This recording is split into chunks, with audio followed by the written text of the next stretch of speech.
Retrieval day, they call and say 12. You hold on to that number all afternoon 12 like it's already something solid, something you can build the rest of the week around. The next morning, a different number. 8 were mature. 2 days after that, 6 fertilized. On day 5, the call that decides the most. 3 made it to blastocyst. 12, 8, 6, 3. Each call smaller than the last, and somewhere around the second one, your stomach starts dropping right along with the numbers. You start bracing for the phone before it even rings, running through what a smaller number might mean before anyone's even said a word. Nobody tells you ahead of time that this is what the process looks like, so it starts to feel like you're losing something with every single phone call, like your body is failing a test, one line at a time. Here's what's actually happening.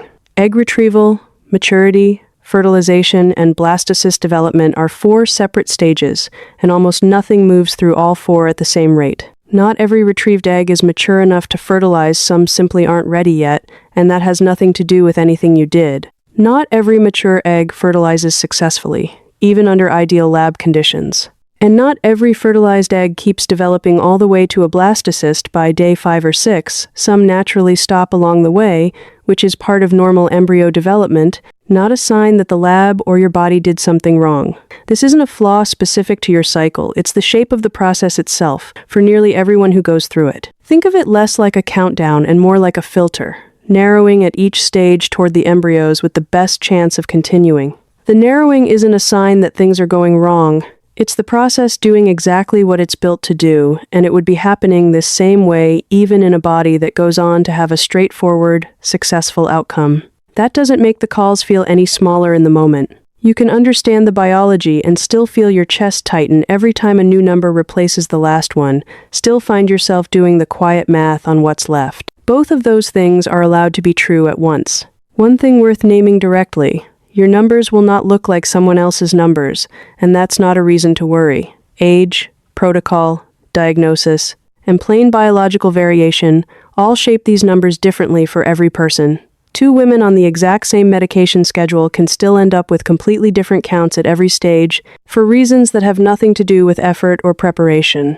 A friend's 20 eggs and 4 blastocysts doesn't predict your 15 and 2. Comparing the two only adds a second layer of worry on top of the first, and it's a comparison that was never apples to apples in the first place. It's also worth saying plainly, a lower number at any stage doesn't mean the cycle has failed. Pregnancies happen from cycles with 1 embryo, just as they happen from cycles with a dozen.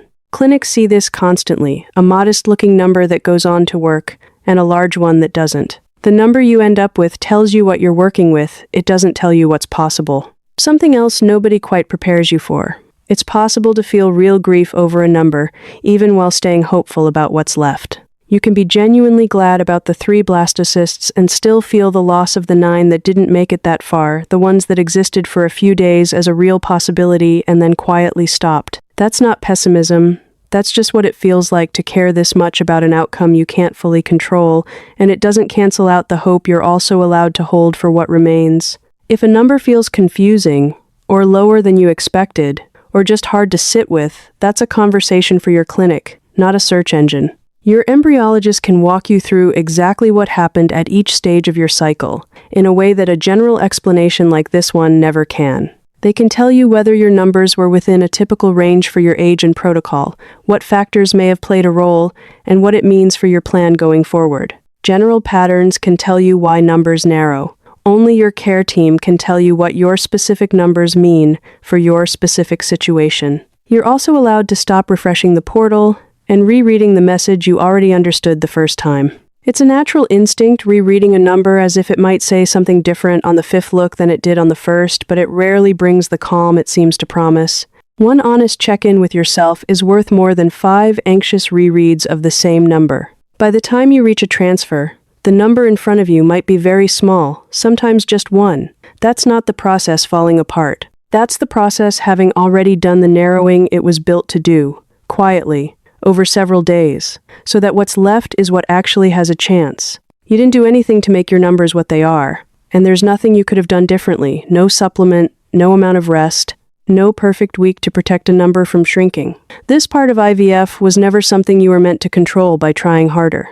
This video offers general educational context, not personalized medical interpretation. For any question about your own results, numbers, or next steps, your clinic is the right place to ask. They can see your full picture in a way no general explanation can.